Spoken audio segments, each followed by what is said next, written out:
En estos días, Fernando, hemos estado a las puertas de ver un proceso electoral como el de Francia, que siguió, digamos, tuvo una atención mundial muy importante, porque la señora esta del Frente Nacional, ¿verdad? Que tenía una consigna muy bonita, por cierto, en nombre del pueblo. ¿Cómo? ¿Verdad? En nombre del pueblo, era su consigna, ¿verdad? Como consigna electoral. La Constitución de los Estados Unidos empieza nosotros el pueblo, we the people. Bueno, esta señora tenía ventaja en las encuestas y llevaba una delantera muy importante, y las encuestas de paso fueron muy atinadas en Francia, todas resultaron muy bien, son las de Estados Unidos las que, bueno, en una parte fallaron, porque el resultado electoral de mayoría que se le daba a Hillary fue real en términos del voto popular. Ahí no fallaron. Pero digamos, en términos de lo que venía en Francia, y sucedió que la señora esta Le Pen quedó entre las finalistas para ir a una segunda vuelta electoral con Macron. ¿Cómo se llama? Macron. Y que, bueno. Que pasan ellos dos a una segunda vuelta electoral para escoger el presidente de la República de Francia. Como un dato curioso, solo para nosotros y para los costarricenses, es que ahí votaron como 40 millones de personas. El resultado de las elecciones fue inmediato, ya a las 10 de la noche ya sabíamos cuál era el resultado. Y el 7 de mayo, es decir, 15 días después, hay una segunda vuelta con 40 millones de votantes. Y todavía en Liberación yo creo que están contando votos. Sí, hombre, ese es un contraste. Y esta gente en junio tiene elección legislativa nacional también. Tienen una capacidad organizativa. Sí, hay que por lo menos el movimiento libertario, el PACI, la Unidad Social Cristiana, que tienen convenciones, deberían ver cómo es que las hacen tan rápido, los resultados electorales. A lo mejor tienen que hacer las papeletas en francés. Pues. De pronto que sí, deberían pensar en eso. Sí. Y la articulación de fuerzas ahí es interesante en lo que resulta, ¿verdad? Porque ahora está el esquema de mantenerse dentro de la Unión y salirse fuera de la Unión, que al final fueron los dos resultados mayoritarios para la segunda vuelta. Y las personas que perdieron, o los movimientos que perdieron, en teoría están más inclinados a mantenerse dentro de la Unión. Por lo menos en los primeros reportes que se dieron, fue de apoyar a Macron frente a Le Pen para la segunda vuelta. La misma noche de las elecciones ya algunos de los líderes de esos partidos habían llamado a los votantes para que se alinearan en esa dirección. Y es interesante la fuerza de esos líderes, que cuando llaman a votar en la segunda ronda, habrá que ver los resultados, si son tan reales o no. De hecho, producen una confianza política y una lealtad política de orientarse en lo que dicen sus líderes políticos, me parece. No, siempre hay que echarle un ojo a las consignas, digamos. Si vemos solo el aspecto migratorio, por ejemplo, pues salió bien porque el lado bárbaro de la cuestión era la señora Le Pen. Sí, claro. Y en el caso de los otros... Perdón, no solo migratorio de impedir la migración, de lo que iba a hacer internamente, cerrar sinagogas, perseguir a los islámicos, sacarlos de la educación, de la salud y un montón de cosas. Era un Trump prepresidencial. Una trompa, para decirlo en femenino. Pero ahí, en el tercero, digamos, de los cuatro primeros, solo ella tenía esa tonalidad. Es decir, el otro se interpreta también que había dos antieuropeístas, ella y Mélenchon, pero yo creo que el caso de Mélenchon no es exactamente así. Él sostiene que hay un déficit de democracia en las estructuras de la Unión Europea y él busca que eso se mejore. Pero él estaba totalmente opuesto a las políticas restrictivas a la migración y todo este tipo de cosas, y desde luego entonces eso define que en el caso francés es más sólida la posición del electorado en relación con ese tema. Es decir, que a ese electorado le repugna ese tema, esa propuesta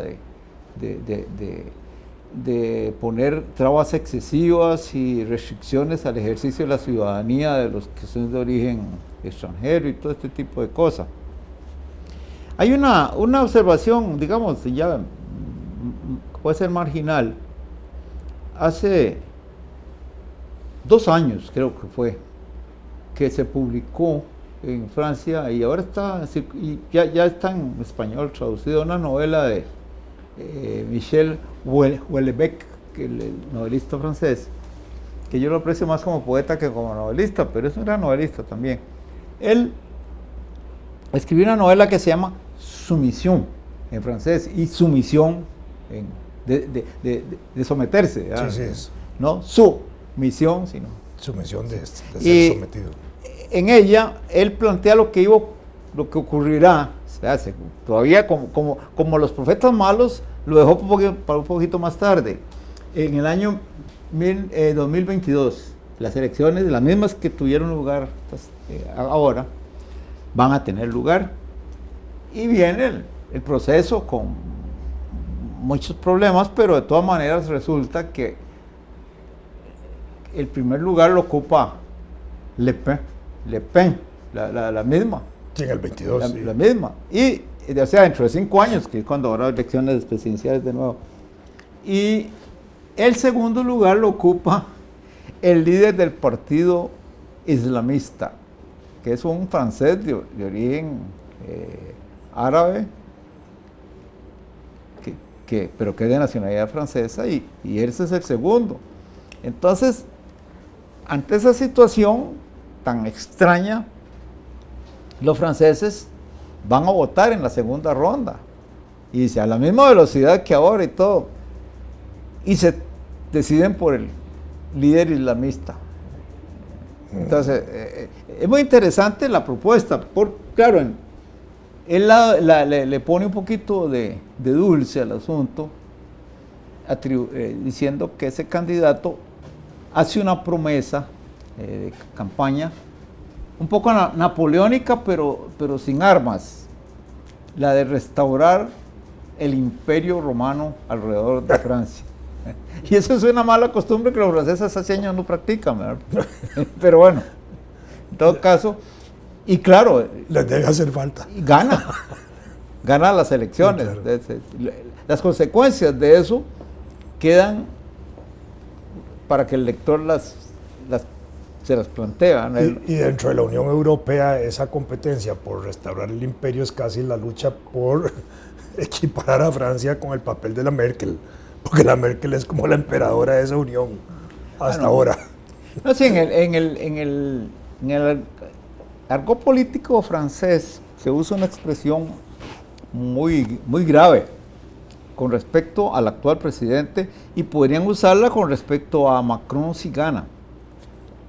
Le llaman el virrey, porque suponen que es el subalterno, por así decirlo, de la emperatriz. Es como el Merkel. Vicepresidente. El virrey es el equivalente al vicepresidente porque es el virrey del rey. Es exacto, Sí, pero sí, o de la reina. No, ellos lo ponen en términos... Pero no de la reina de Inglaterra. No. Están pensando en el virrey de la India, claro. en el virreinato de Nueva España, ese tipo de cosas. Sí. Que Francia ha pasado a ocupar un papel, dicen ellos, ¿verdad?, subalterno. No, por eso te decía, es decir, entre la Merkel y Francia debe haber una pugna por ver quién recupera más presencia política. Ahora, eso quizás debería llevar a reflexiones más profundas. Uno dice, bueno, lo que pasa en Francia, ¿qué impacto tiene? ¿Qué impacto tiene lo que ocurre en la política francesa, en la cultura francesa? Y dice, como que a veces como que no mucho. No. Y entonces, si uno se pone a pensar bien, no, lo que Francia ha practicado verdaderamente en los últimos siglo y medio es influencia, sobre todo influencia, es decir, no dominio. O sea, pero es una influencia cultural poderosa. Claro, Sí, exactamente, claro. exactamente. Así es. Cuando se dice influencia, entonces dice uno, bueno, sí, es que hay muchas cosas que ocurren en el medio en que uno vive que tienen un sabor francés. La bandera de Costa Rica. Bueno, eso empecemos por ahí. Empezamos por ahí, claro.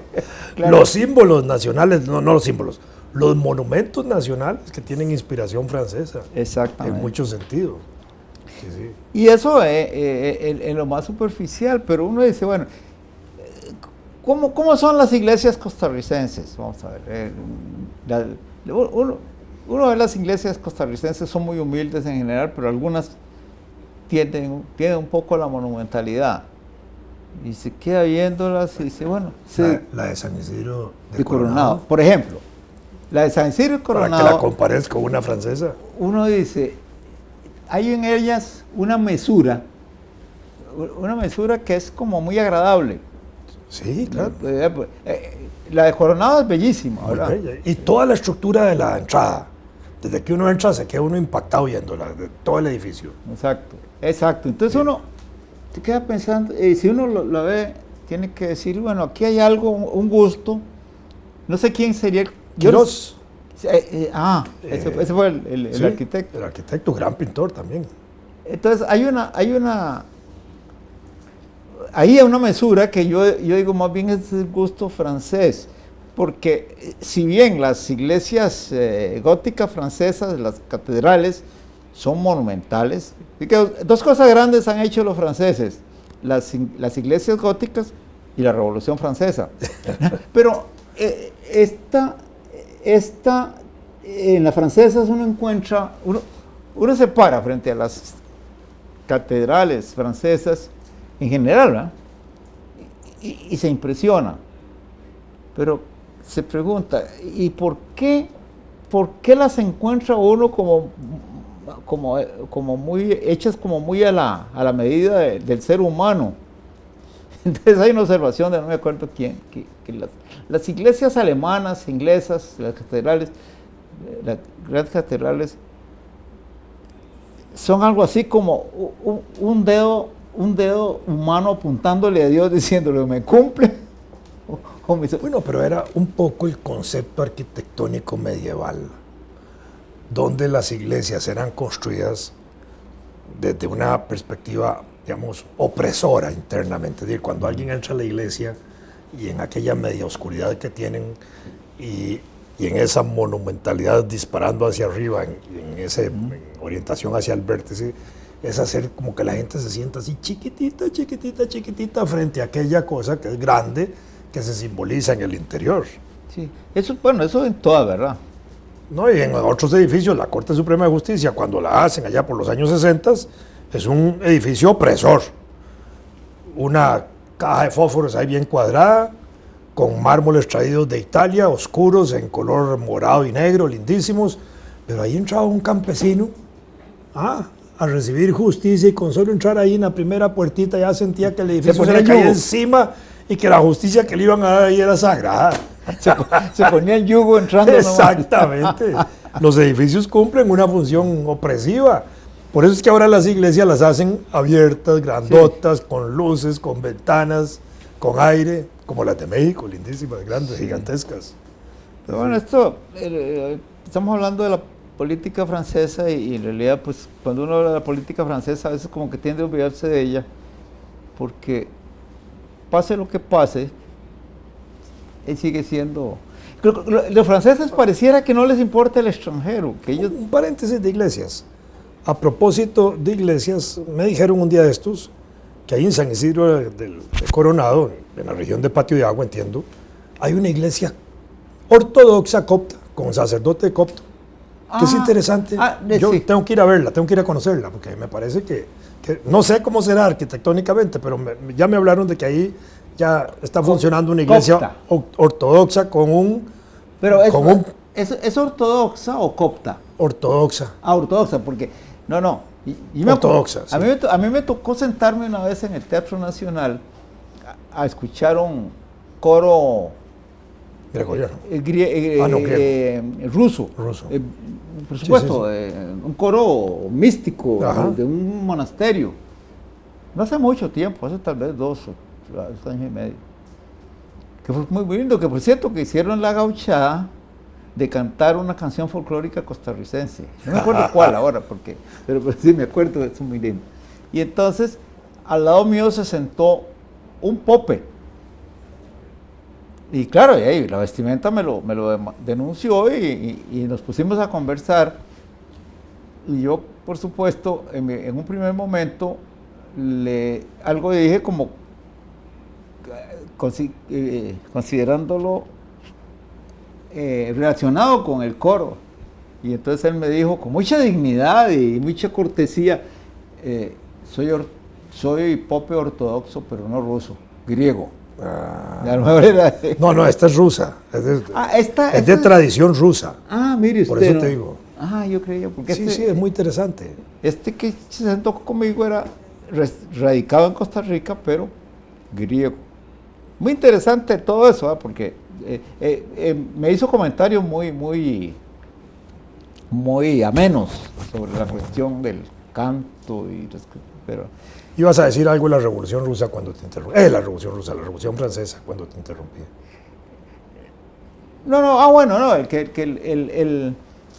El enfoque del impacto de la Revolución Francesa nosotros siempre lo tomamos como una cosa como muy automática, es decir, ahí las repúblicas existen por la Revolución Francesa, Sí. nosotros tenemos...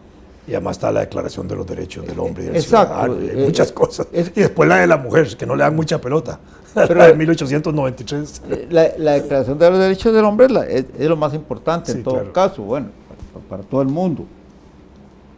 Pero una observación que pues también vi por ahí es que la Revolución Francesa ocurre. Era un fenómeno totalmente provinciano en el sentido de que era francés. Y que sí, debió haberse circunscrito a Francia y a las regiones más cercanas, aquellas que estaban en disputa territorial por parte del Reino de Francia y todo eso. Pero ¿cómo fue que entonces luego con ese impulso expansivo, misionero, y entonces acaban diciendo que fue porque desembarcaron unos isleños que se apoderaron de la revolución y la convirtieron en un fenómeno expedicionario, típico de los pueblos marítimos. O sea, los corsos, Sí, Napoleón, claro. que Napoleón no es francés, es un mediterráneo que tiene las ansias expedicionarias que ya había manifestado con su campaña de Egipto y todo, pero que ahora decide que las va a realizar en relación con ese vasto continente euroasiático de que dispone, ¿verdad? Y que eso no es no era como una especie de instinto francés. Que el país ideal para ser país era Francia, pero que lo descompuso un poco ese aventurerismo napoleónico. A mí me gusta eso porque hace juego con mi idea de que Napoleón no es santo de la devoción de nadie, no debería ser, pero... Bueno. Pero ese fenómeno que apuntaste de la celeridad con que los expeditos que son algunos países europeos con respecto a los procesos electorales, eso es una maravilla, ¿verdad? Unas horas y ya sabemos qué dijo la gente y vamos al siguiente round. Sí, claro, ya y estaba claro y todo el mundo claro y todo el mundo aceptaba los resultados y toda la cosa con confianza pública. No hay votos de Upala ni nada. Ni hay amenazas de que alguien va a ganar al día siguiente. Porque a las 10 de la noche de ese día, la Le Pen iba ganando y 2 horas después estaba el otro adelante. Y ya los resultados, ya todo el mundo los había confirmado y ganado y todo. Pero ya estaba con casi 100% Ahora, a mí el no me cabe resultado. la duda ya. Se vuelve como anodino el proceso, porque yo Le Pen va a perder. Y me pareció por la forma que hasta sin tribunal electoral. Es otro mecanismo el que opera ya. Ahí me pierdo, porque es muy administrativo eso. No, yo por eso me llamó la atención en la forma que explicaron algo en el resultado, como que eso tenía un carácter como que no había un Tribunal Nacional Electoral al frente de eso, sino que era una cosa más administrativa, pero funciona, con confianza. Hombre, ahí sería buen negocio hacer un fraude, ¿verdad? Un fraude de verdad. Y podíamos decir que en Costa Rica hay alguna gente que puede ser experta en asesorar. Podría ser, ¿verdad? Claro. Pero sí, es muy bueno, muy... Bueno, el caso de los... ¿Cómo se llama? Los referendos en Suiza, que de pronto en un cantón deciden hacer uno para prohibir el vuelo de las abejas Y para prohibir aquella carretera que iba cruzando toda Europa y obligaron a que se hiciera una carretera periférica alrededor del cantón, sí. Porque se opusieron. Sí, pero eso lo hacen en 2 tacacazos y se pueden hacer uno cada 15 horas. De hecho, hay una, si nos fijamos... Y ahí pararon la carretera que cruzara el cantón, pero la carretera la hicieron. Ah, sí, claro. Además, no la atrasaron 20 años. Pues pudieron haber hecho un puente por encima del cantón, porque dicen que hay que aterrizar. O un túnel como hacen ahora de 60 kilómetros. Sí, claro. Como hacen en Europa, túneles de 60 kilómetros de carretera.